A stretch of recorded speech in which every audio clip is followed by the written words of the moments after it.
Morning, Dansky. So, from a calorie point of view, so my deficit's a lot lower, because I snapped my leg in 3 places last year. I don't move as much as everyone else, so my body isn't burning the same amount of calories as everyone else. So my deficit is 1,350, and that's been set by my GP, weight loss management consultant, and dietitian. That's what my sort of goal calorie sort of was. So before I started Mounjaro, I really struggled to keep with that because I was constantly hungry. Didn't matter what I ate, how much of it I ate, I just couldn't stick to the 1,350 calories. Since being on Mounjaro, I can now stick to the 1,350 calories. Some days I do struggle to get to them, so most of the time I would say I'm eating maybe 1,200, 1,300. There's the odd day where I am eating 800-900 calories.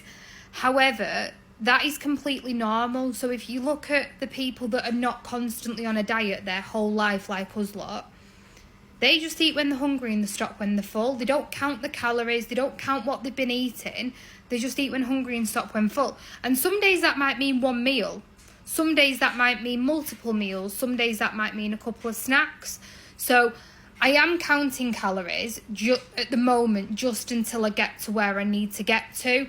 And then I think I'm going to try and transition to eventually stop counting them and just try and follow what my brain says, eat when hungry, stop when full, which I am doing, but I'm also obviously counting calories to make sure I'm in a deficit.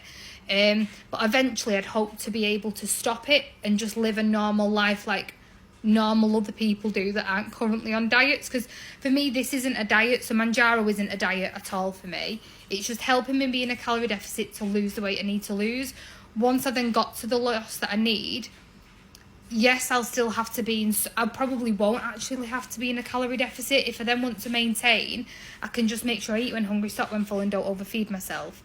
But yeah, for me, it's a lifelong change. Like, once we come off this medication, I've potentially got another 40-50 years worth of living, and I'm not going to have this medication in my system anymore. But I also don't want to be on a diet, and also don't want to be tracking everything all the time.